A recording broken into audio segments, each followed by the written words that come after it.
Welcome to Khetz Tutorials, and in this video, I'll be doing question 39 from 1.5 exercises in Geometry with Calculus. So we're asked to express this as a single logarithm. So let's do that.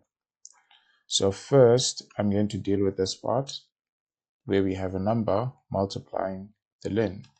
So we have a rule that says that if you have a log or ln and it has a to the power b, then you're allowed to multiply this b like that.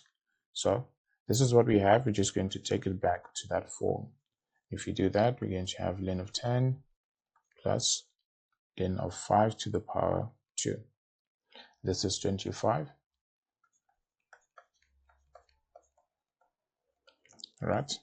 Then there's another rule that says if you have log of a multiplied by b, you can express this as log of a plus log of b. So this is the form that we have, and we're just going to take it back to this form. So this will be ln of 10 times 25, and that will be the ln of 250.